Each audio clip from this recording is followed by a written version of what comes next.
I said to everyone involved with it, I said, we got one of the most popular racehorses in training. Like that's a fact. Like everyone's heard of Annie Mc. Annie Mc has moved to a length and a half advantage as they move to the last. Arts for a big leap, and boy did she deliver. Annie Mc now asserting and coming away. She'll be up for it, I tell you. Like I said, she's got a nice backside, and hopefully they'll all be seeing the backside going up, firing over the last, hopefully. Annie Mc is coasting up towards the line. She's won very easily. Getting to the top of Cleve Hill, overlooking it on a race day when you're arriving, yeah, it's a special place.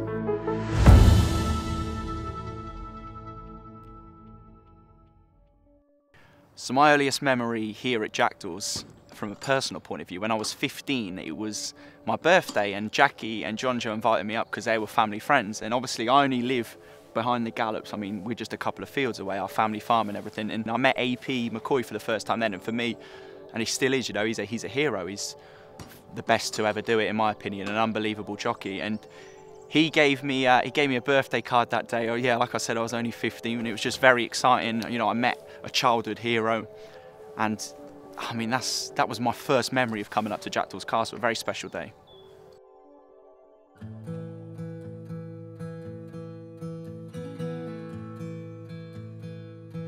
Yeah, then along came Annie. She was in the second stable in. I remember it very, very well. I came up here the second day she was here, so obviously she came over from Ireland, and we didn't know loads about her just then. Obviously, we knew she was a runner-up to Honeysuckle in a point-to-point, but our form lines, we had absolutely no idea because we hadn't seen Honeysuckle race, so that was great. I came up here and we're like, okay, this is our new horse, Annie Mc. She was lovely, fantastic temperament, and I thought, you know, this horse could be a legend. I actually did an Insta story that day. I did like a little selfie, and I said, oh, everyone meet Annie Mc, she's gonna be a legend one day. But obviously she came to us from Ireland after, you know, running in 2 point-to-points, and she was runner-up to Honeysuckle, and we had no idea, you know, those form lines. Obviously Honeysuckle, multiple Grade 1 winner. So if we'd have known that at the start, we'd have thought, okay, we have got a horse on our hands. But she ran then on debut at Chepstow. She ran very encouragingly. She came third at a large price, and she just looked like an honest type. She looked like she wanted to be on a race course, which is a good thing. You know, you want a horse to run well and want to do what they're doing. You know, Annie looks like she's got a bit of potential, so we can maybe, you know, find a race for her, win a race. And then she did win. Annie Mc, Jonjo O'Neill Jr., very big double for him this afternoon in quality races. Annie Mc is coasting up towards the line. She's won very easily indeed. That was unbelievable. Don't think any of us expected that day, and she was a runaway winner, but she's so good, she's so honest, and she's a great horse to have in the yard as well, because she's got so much, you know, so many mannerisms. She's got a good fiery personality, which is what you want from a mare. And like Jonjo always says, he uses the term backside, but she has got a great backside on her. You can see that she's got plenty around it, plenty of muscle, and that's what I mean. She's a good, strong mare, and she's built for chasing, so it's very exciting.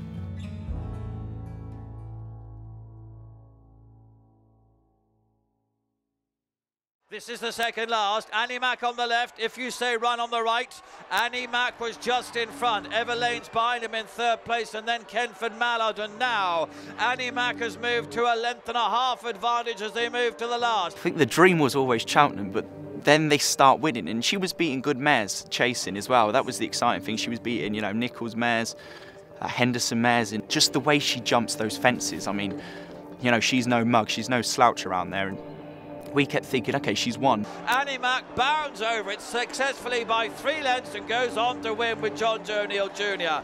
And she won again. And 2 out of 2 over fences. Annie Mc, she's progressing nicely. And then she won again, and we think, right, we got to go Cheltenham. Next is Annie Mc in white with blue stars on the sleeves. Jonjo said to me, we were going down the elevator in the racecourse, and Jonjo looked at me and said, she's bursting at the seams. That was his word. And the flag is raised. He's about to let them go. And they're off. They race over for the March Novices Chase, first race on day 3 of the Cheltenham Festival. Like I said, all roads lead to Cheltenham, and that was the exciting thing. You just want that. That was the most nervous time. Man, I was shaking. I was on my hand. I was like. We're on the inside of Bethel. Midnight Shadow behind the Saint-Sonnet, Tornado Flyer, and Annie Mc, Itchy Feet. You know, she was ready for that race as well. And you know what, she had a fair crack at it that day. Wasn't to be, but we'd find excuses for her run. She smashed a fence down the back, but she did well to stay up. It shows her strength in her. I mean, she did extremely well to stay up. John said she was down, like she was down on her nose, and it takes the stuffing out of you. You've got Cheltenham Hill to then navigate as well. But she's a genuine stayer. That's the exciting thing. And Cheltenham's kind of, in a way, if we can get soft ground, we get heavy ground. If the wetter it is, the better. Then it's the perfect track for her. You know, you got to jump 2 in the home straight, which is good because she can win her races jumping fences. If she's quick in the air, she can get away from them. And we've seen that previously. You know, on soft ground, she wins going away, and hopefully the rain comes. But yeah, we're dreaming. We're dreaming.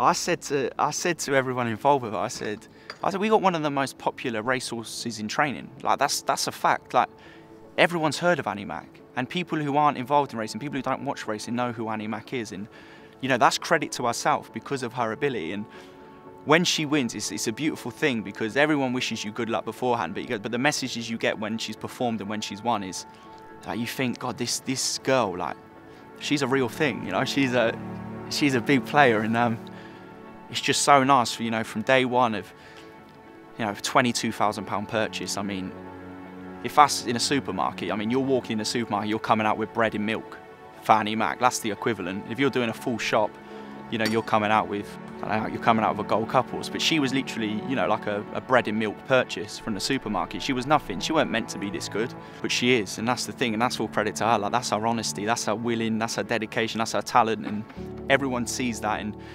yeah, she's a popular player. Like she'd be one of the most famous racehorses in the country without a doubt. People would say Cheltenham's not her hunting ground. Obviously she's come 8th or 9th in the Marsh, and she's only run there again.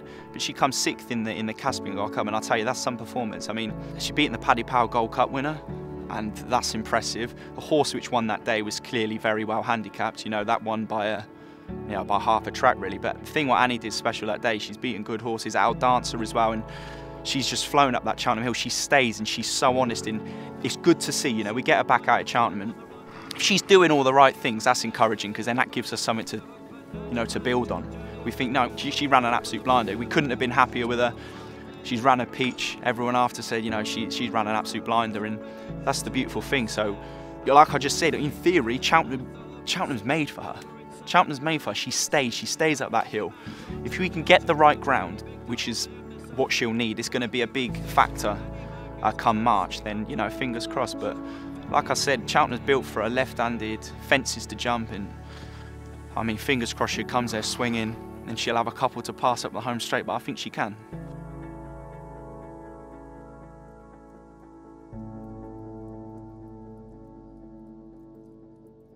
I think she's just become a better racehorse. I think each season she's put on condition, which I think helps.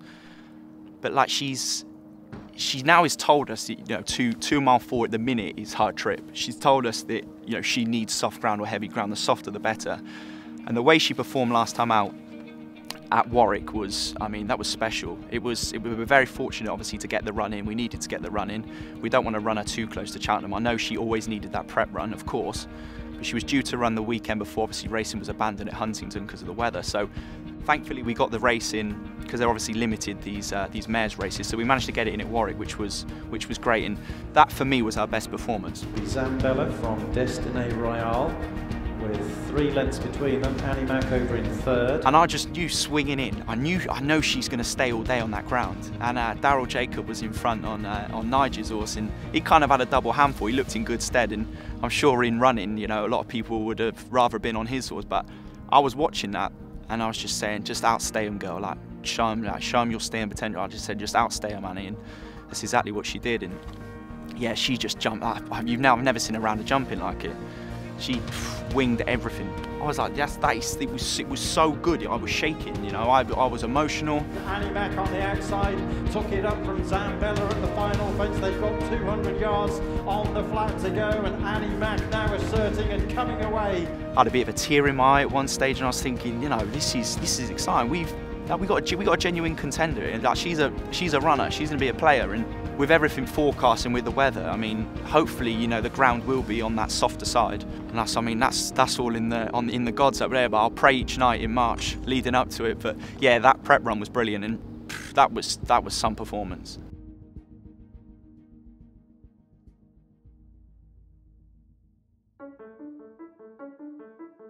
I think Ellie May's, it's these Irish running, I mean, they're firepower, aren't they? So Ellie May's going to be the threat, of course. That'll be your favourite going off, there'd be no doubt about that. I'm sure there'll be money come for Annie Mac. There is every time she runs. I don't know if that's the power of social media or what it is, or her popularity, but money always comes for her. But like I said, if we get the ground, we know how well she jumps, and we know how well she stays. I think she'll win. I think she'll win. I'm saying now she'll win. Yeah.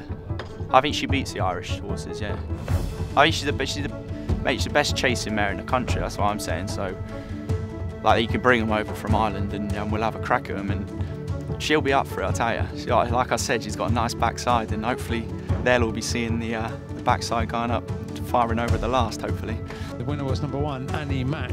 Like, Cheltenham's the pinnacle of horse racing, so you want spectators there. You know, that's what it's all about. That's why it's the dream for us to have a runner and a genuine contender at Cheltenham. Winning at Cheltenham would be the dream, and you'd love to do that with the crowd, of course, but you know, it's not going to affect Annie's performance on the day. You know, crowd or no crowd, she'll give it her all, and it's going to be a great festival. Cheltenham in 3 words: special, exhilarating, and quality. Cheltenham's a special place, yeah.